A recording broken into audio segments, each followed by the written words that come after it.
Hello everyone, and welcome to my first real video on this channel. Today I wanted to take a look at the 3 different types of ships within Sea of Thieves, specifically the rate of which each ship sinks.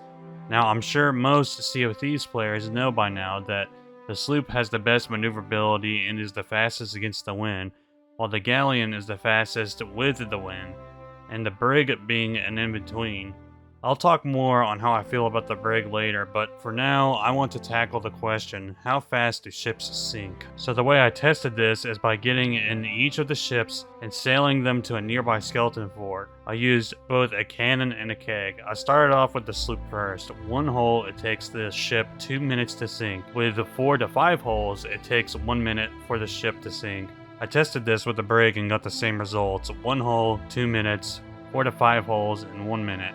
Now the galleon was interesting. Not only do shots to the second and third deck not really matter as much as water doesn't fill in at that level, I found that with 1 hole in the galleon, it takes 4 minutes to sink the ship, but with 4 to 5 holes, it takes 1 minute to sink the ship. I think where the misconception comes from the sloop sinking the slowest is because of a couple of things.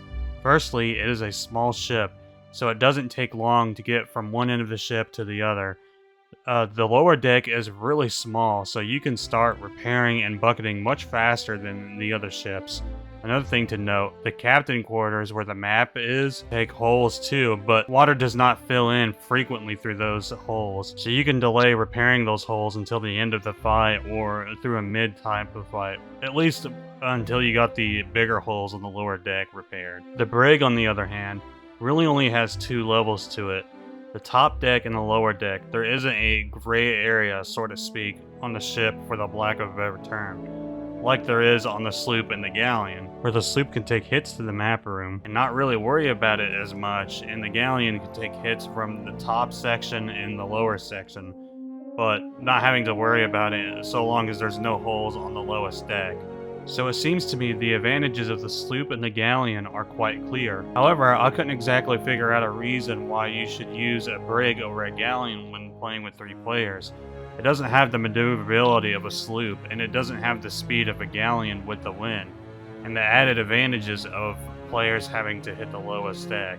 So yeah, to wrap things up, I hope you guys find this video to be very informative, and I'll see you guys next time I find anything else interesting.